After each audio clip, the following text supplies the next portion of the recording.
Good evening. Welcome to today's Tax Talk. I'm your host. I'm attorney Stephen Leahy. Thanks so much for joining us. You know, the it is Monday, January 9th, the year of our Lord 2023. I got to get used to saying that. This is my first show of the year. Took last week off. Well, it was in Gatlinburg, Tennessee. Very nice down there. Weather was perfect for what we did, which was go up in the mountains, Smoky Mountains. Beautiful up there. Anyway, but I didn't miss this. I did watch on Friday night. I did watch the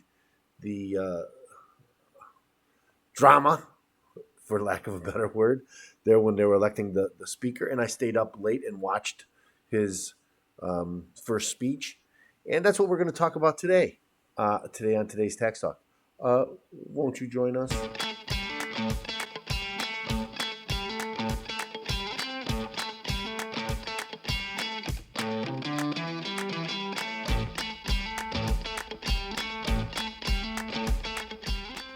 So again, it was a monumental day in that chamber when Kevin McCarthy finally became the Speaker of the House.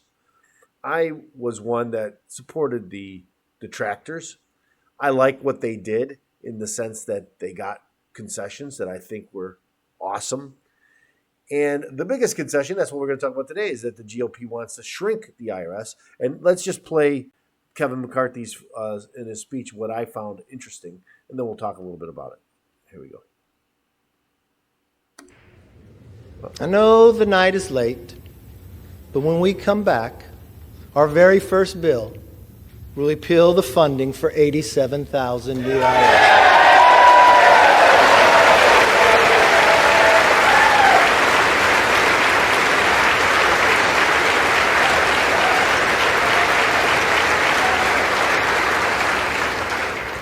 You see, we believe government should be to help you, not go after you. So, and I like that. It is true that we shouldn't have our government, chasing after us. But you're all cheaters, and we got to make sure everybody pays. It's not about that. We all know what it's about. It's all. One of the things I think, another thing that they're doing in the House is they're coming up with a committee for the weaponization of the federal government against political enemies. Well, if anybody's a political enemy, the majority, I would say, business owners. The Democrats don't like them, and they've been targeting them through the IRS and others. They've been doing that for years. And so I can understand why a GOP majority would want to put an end to that. Now, let's be realistic. They don't. It's a very close race in the Senate, and probably not enough votes there to overturn it. And even if there were, President Biden is not going to sign a bill that's going to reduce the size of the IRS. How much do they want to reduce the size of the IRS? Are they going to use the power of the purse to get that done and hold up government to get that done? Well, we'll see. Maybe it's just talk. Many believe that that's what it is. It's just talk, and that we'll never really see anything come of this effort to reduce. It's nice for the GOP to come up and say, let's reduce it, but never get it done. That's what I'm afraid of. But anyway, so let's read the stories. Let's read the stories. Here we go. IRS on chopping block on first day of legislative work under Speaker McCarthy. Bill would claw back $72 billion, 90% of the $80 billion boost it received last year. The House of Representatives, let's see if I can call this. The House of Representatives is slated to vote on a bill Monday night. Or that's what's happening right now. I was watching it. I think it has been voted on. that would cut more than $70 billion in the Internal Revenue Service funding in an effort to prevent the agency from conducting new audits on Americans, fulfilling newly elected House Speaker Kevin McCarthy's promise ahead of taking the gavel. The Family and Small Business Taxpayer Protection Act by Representatives Adrian Smith and Steele of California would roll back the billions of dollars of funding for the IRS that was approved in the Inflation Reduction Act last year. Remember, I always have to laugh at the Inflation Reduction Act, since it does not, no such thing. Smith's bill leaves in place funding for customer service and improvements to IT services at the IRS, but rescinds several categories of unobligated funding, including money that could be used to conduct any new audits on Americans. In total, it would claw back $72 billion of the funding Congress approved for the IRS last year. The Inflation Reduction Act granted a $80 billion boost to the IRS over a 10-year period, and more than half of those funds were aimed at helping the agency crack down on tax evasion. No, it wasn't about tax evasion. When people get audited, they're not trying to evade taxes. They might be taking questionable deductions, only questionable to the IRS, and that's where the battle comes in with an audit. But that doesn't mean they're evading taxes. In 2021, the Treasury Department estimated that $80 billion would be used to hire 87,000 auditors and other new staff. Republicans have said that they would fight this aggressive expansion that would more than double the agency's current size. The last thing the American people need right now are more audits from an out-of-control, bloated IRS. The Inflation Act funding for IRS would lead to a hiring of 87,000 new IRS employees tasked with raising enough revenue to pay for Democrats' Green New Deal priorities. Smith called it unacceptable. Our bill leaves in place funding for customer service and IT improvements because the IRS is in desperate need of reform, but it protects middle-class families from audits they cannot afford. The vote is scheduled for Monday evening. Again, I think that's already taken place. Just days after McCarthy secured the House speakership after an intense 15-round vote battle that took all week. In an exclusive interview with Fox News Digital, just days before the midterm elections, McCarthy vowed that if he became Speaker of the House, protecting Americans from the IRS would be his first order of business. On the very first day, we'll repeal the 87,000 new IRS agents because we think the government should be there to help you, not to go after you. Also, Monday evening, the House is set to vote on a new rules package, which will govern the 118th Congress. The package includes several measures aimed at making it harder for Congress to spend money. Well, isn't that a good thing? It also requires 72 hours notice prior to voting on new legislation. Makes sense, doesn't it? You mean you got to read the bill before you pass it? Or as former Speaker Nancy Pelosi would say, we got to pass the bill to find out what's in it. Don't you think you should know what's in it before you vote on it? A 3/5 supermajority in order to pass federal income tax rate increases and not a bad thing, and the formation of a task force to address House ethics reform. The rules package also calls for the creation of a House Oversight Subcommittee to investigate the origins of COVID-19, specifically mentioning the U.S. government's involvement in any funding of the gain-of-function research, something the government doesn't want us to know. Maybe it was totally benign. Maybe not. But don't you think there should be an investigation of such a thing? I do. Here's another story. Our first bill will repeal funding for 87,000 new IRS agents. Speaker U.S. House of Representatives Kevin McCarthy.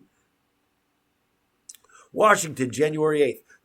The Speaker of the United States House of Representatives on Saturday announced that the bill for funding 87,000 new Internal Revenue Service agents will be repealed when his party comes to power, CNN reported. I know that night is late, but when we come back, our first bill will repeal the funding for 87,000 new IRS agents. We just saw him say that. He said amid applause from the Republican caucus, you see, we believe government should be there to help you, not go after you, as we just saw in the clip. Although the same report claimed that the number is misleading, the Treasury Department estimated in 2021 that a newly A nearly U.S. dollar 80 billion investment in the IRS could allow the agency to hire 86,852 full-time employees over the course of a decade. But that figure accounts for all workers, not solely enforcement agents, according to the IRS, the CNN report. That's just false. That is just false, in my understanding. Notably, the Internal Revenue Service has gotten a lot of attention on social media, specifically an obscure proposal by the Biden administration to widen the authority to root out tax evasion. Again, we already addressed this. It's not tax evasion. The question decision will allow the IRS to get annual and aggregated reports of inward and outward flows from bank accounts with a minimum of $600, according to another CNN report by Holmes from October 8th, 2021. Yes, that's what they wanted to do. It was stopped. The same CNN report mentions in May, the Treasury Department proposed a plan to create a comprehensive financial account information reporting regime. Under the proposal, banks would be required to submit annual reports to the IRS on gross inflows and outflows on accounts, both business and personal, with at least $600 or with transactions of at least $600 in a year. Though, as Bloomberg reporting suggests, Democrats on the Hill are still hammering out the details. Well, they don't have the votes anymore. Thank the Lord. Until legislation is passed by Congress, it's unclear how the IRS's authority could expand, what the reporting threshold would be, and who would be affected. Regarding the data's usefulness to the U.S., the CNN report, a senior policy analyst at the Tax Foundation, Garrett Watson, saying it would require years of software updates in order for the IRS to effectively use the information they want.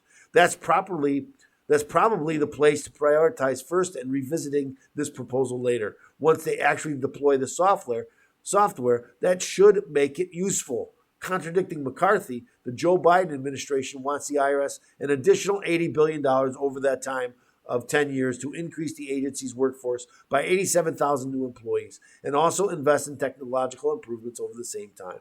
Okay, so remember, it wasn't too long ago, I think it was May of last year, where it was reported these information returns, which would all these would be, was at 30 billion were issued. 30 million, about 1%, went unprocessed because the IRS could not do it, could not process them. They did not have the capacity to process them. And so we passed another bill. The year later it was at 4.7 billion information returns filed with the IRS. We don't know if they processed all of those. That hasn't been reported yet. With these new additions, remember that 1099-K has been postponed. I was going to say scrapped. I hope this Congress does scrap the plan. But right now it's been postponed by the IRS. But that would add, I don't know how many, but at least 1 billion more, maybe more, of information returns that the IRS would have a very difficult time processing. But they want the information and then learn how to use it. I don't think that's appropriate. My own opinion. So anyway, that's what I think. It's kind of an amazing story. Again, I think sometimes this is all showboating because they can't get it passed unless they're going to play hardball and start using their leverage in the budget to get these things passed. We'll see. Maybe it's all showboating and it doesn't really mean anything, and this is just a way to appease us being the electorate, not or their constituents, Republicans. I'm not really a Republican, so I'm not going to go there. But anyway, I am one of their constituents, and I don't like the way that they're doing this. I don't like the increase of the IRS, even though in my business it's probably a good thing for my business, but I'm still against it. So anyway, that's what I think. I want to thank you so much for joining us. Remember to like and subscribe. We need you to like and subscribe. We need your help. We need your help to get this information out. Who else is talking about taxes every day? I don't know if there's another blog that does this. Vlog. Am I a vlog? Am I a blog? I don't know. But anyway, that's what I think. And also, I'm going to ask you to, if you're having IRS problems and you don't know where to go, you have unfiled tax returns, you owe the IRS money, and you don't know what to do. First thing you should do, get a copy of my book, Deal with Your IRS Problem Today. Go to freeirsbook.com. That's freeirsbook.com. Get your free copy of Deal with Your IRS Problem Today. I will pay for the printing. I will ask you to pay for the shipping and handling. And if you go to fightbacknow.com, I have a workshop forming. We're going to have a free workshop where we'll talk about solving IRS problems. You'll learn more in that workshop probably than you've ever known about taxes, and that you should know, especially if you have a tax problem. So go to fightbacknow.com. Maybe I'll have to change the slide here. Fightbacknow.com and sign up for the free tax workshop, which I will be conducting soon. So thanks so much for joining us. I appreciate you being here, and we shall see you again tomorrow. Tomorrow's Crypto Tuesday. You won't want to miss it. Thanks again for joining us.